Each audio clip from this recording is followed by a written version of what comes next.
राजस्थान के एक छोटे से गांव में जहां सुबह सूरज की पहली किरण खेतों पर सोने जैसी चमक बिखेरती थी, वहीं मिट्टी से बने एक छोटे से घर में 3 लोग रहते थे। माता कमला, पिता रामस्वरूप और उनका इकलौता बेटा मोहन। उनका घर बड़ा नहीं था, दौलत भी ज्यादा नहीं थी, लेकिन उस घर में एक चीज बहुत थी, प्यार। रामस्वरूप दिन रात खेतों में मेहनत करता था। तेज धूप हो, कड़कड़ाती ठंड हो या बरसात का मौसम, उसके कदम कभी नहीं रुकते थे। उसके हाथों में पड़े छाले उसकी मेहनत की कहानी कहते थे। कमला भी किसी से कम नहीं थी। सुबह सबसे पहले उठना, चूल्हा जलाना, घर संभालना, पशुओं को चारा देना और फिर खेत में पति का हाथ बटाना, यही उसकी जिंदगी थी। लेकिन उनकी आंखों में एक सपना था, उनका बेटा मोहन। मोहन बचपन से ही समझदार था। एक दिन शाम को जब आसमान लाल रंग में रंगा हुआ था, रामस्वरूप अपने घर के बाहर खाट पर बैठा था। उसकी नजर दूर खेतों पर थी। तभी कमला पानी का लोटा लेकर आई और बोली, क्या सोच रहे हो? रामस्वरूप ने गहरी सांस ली और कहा, सोच रहा हूं, हमारी जिंदगी तो ऐसे ही निकल गई, लेकिन मोहन की जिंदगी ऐसी नहीं होनी चाहिए। मैं चाहता हूं वो पढ़े लिखे बड़ा आदमी बने।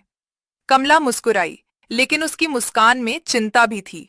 सपना तो अच्छा है, लेकिन खर्चा। रामस्वरूप ने अपने पसीने से भीगे माथे को पोंछा और बोला, मेहनत और बढ़ा दूंगा। एक वक्त कम खा लेंगे, लेकिन बेटे की पढ़ाई नहीं रुकने दूंगा। उस रात उस छोटे से घर में रोटी कम बनी, लेकिन उम्मीद बहुत बड़ी बन गई। अगले दिन से रामस्वरूप पहले से ज्यादा मेहनत करने लगा। दिन में खेत, रात में गांव के गोदाम में मजदूरी। कमला ने भी अपने पुराने चांदी के कड़े बेच दिए। उसने बिना बताए अपनी पसंद की चीजें छोड़ दी ताकि कुछ पैसे बच सके। मोहन यह सब देख रहा था। उसके दिल में एक आग जल रही थी, कुछ बनकर दिखाने की आग।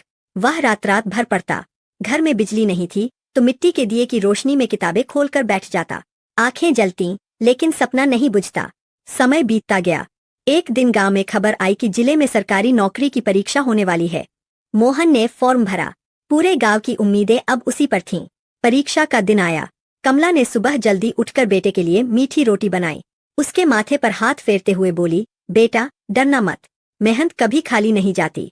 रामस्वरूप ने अपने पुराने गमछे से मोहन का चेहरा साफ किया और कहा, हार कर मत आना, जीत कर आना, चाहे रिजल्ट आज मिले या कल। मोहन चला गया। दिन बीते, फिर हफ्ते, फिर महीना, और आखिर रिजल्ट का दिन आया। गांव के चौपाल पर भीड़ लगी थी। सबका दिल धड़क रहा था। तभी किसी ने जोर से चिल्लाकर कहा, मोहन पास हो गया, सरकारी नौकरी लग गई। पूरा गांव खुशी से झूम उठा। लेकिन सबसे ज्यादा खुशी उस छोटे से घर में थी, जहां बरसों की मेहनत आज रंग लाई थी।